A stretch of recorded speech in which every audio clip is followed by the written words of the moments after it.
बोलिए तेजाजी महाराज की जय। आप सभी को मेरी तरफ से तेजादशमी की हार्दिक शुभकामनाएं। तेजादशमी वीर तेजाजी को राजस्थान के लोक देवता के रूप में पूजा जाता है। भाद्रपद माह भादो के शुक्ल पक्ष की दशमी को तेजादशमी कहा जाता है। इस दिन वीर तेजाजी के थान पर मेला लगता है और उनकी जाति भी लगती है।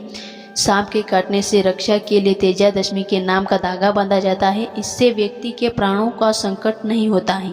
तेजादशमी के दिन वह धागा तेजाजी के स्थान पर खोलकर चढ़ाया जाता है। तेजादशमी कब है? इस वर्ष तेजादशमी 2 सितंबर 2025 मंगलवार के दिन मनाई जाएगी। वीर तेजाजी की कहानी। वीर तेजाजी के नाम से प्रसिद्ध राजस्थान के लोक देवता तेजाजी का जन्म राजस्थान के नागौर जिलों में खरनाल नाम के गांव में हुआ था। उनका जन्म जाट वंश में हुआ था। उनके पिता का नाम दहत जी, तहर जी और माता का नाम रामकुमार था। तेजाजी का जन्म मग माह की शुक्ल पक्ष की चतुर्दशी विक्रम संवत 1130 को यानी 19 जनवरी 1077 को हुआ था। तेजाजी अपने बल्ले कल से बहुत निर्भीक, विही, साहसी और वचन के पक्के थे। उनके द्वारा किए जाने वाला आश्चर्यजनक कार्य और उनके गुनाह के कारण उनको लोग अवतारी पुरुष माने करते हैं। वीर तेजाजी का विवाह राजस्थान राज्य के अजमेर जिले के पनीर नामक स्थान के रायचंद जी की पुत्री पेमेंड के साथ हुआ था। ऐतिहासिक कहानी के अनुसार वीर तेजाजी की एक मुँहबोली बहन थी, लाचा गुजरी।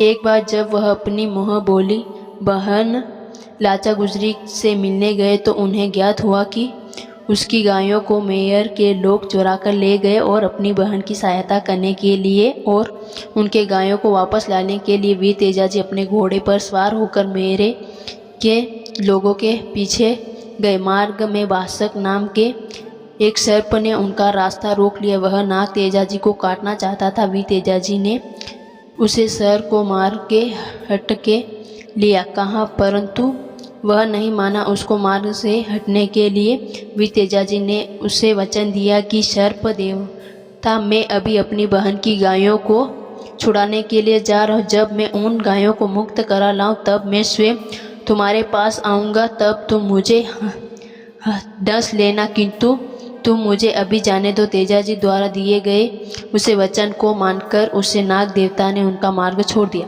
तेजाजी को मेहर के लोगों में भीषण संग्राम हुआ। वीर तेजाजी के सामने उन लोगों की एक ना चली और तेजाजी ने उन सभी को मृत्यु के घाट उतारकर उन गायों को उनसे मुक्त करवाया। अपनी बहन की गायों को मुक्त करवाने के लिए पश्चात सर्प को दिए अपने वचन को निभाने के लिए वो उसे सांप के पास गए। जब तेजाजी उसे सांप के पास पहुँचे तो वह बुरी हालत से लघुवन हो रहे थे।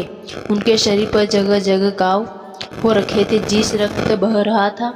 तब उस सर्प ने उनसे कहा, तुम्हारा पूरा शरीर घायल हो रहा है, सभी दमन से रक्त बह रहा है, रक्त से भीगा तुम्हारा शरीर तो अपवित्र हो गया है। अब मैं कहाँ डसूं? अब तेजाजी ने उसे अपनी जीवियाँ बताई और कहा कि मेरी जीव अभी तक सेब शुल्क है, तुम यहाँ पर चढ़ सकते हो। और सर्प वीर तेजाजी के वचन प्राणायता को देखकर बहुत प्रसन्न हो गए। उनसे आशीर्वाद दिया और अब से जो कोई भी सर्पदान से पीड़ित व्यक्ति तुम्हारे नाम का धागा बांध देगा उस पर विश्व का प्रभाव नहीं होगा। ऐसा करके उसके बादशाह सर्वेश्वर उनके घोड़े पर चढ़कर उनकी दिव्य पदास लिया। और उस दिन भाद्र पक्ष माह की शुक्ल पक्ष की दशमी थी, इसलिए तभी से इस दिन तेजादशमी माने जाती है। ऐसी लोक मान्यता है कि सर्प गंधास के स्थान पर तेजाजी के नाम का धागा ताकि बांधने से सर्पदंत से पीड़ित पशु यह मनुष्य पर सांप के विष का प्रभाव नहीं होता है, वह जल्द ही स्वस्थ हो जाता है। तेजादशमी का त्यौहार लोगों की श्रद्धा भक्ति के साथ उनकी आस्था और विश्वास का प्रतीक है।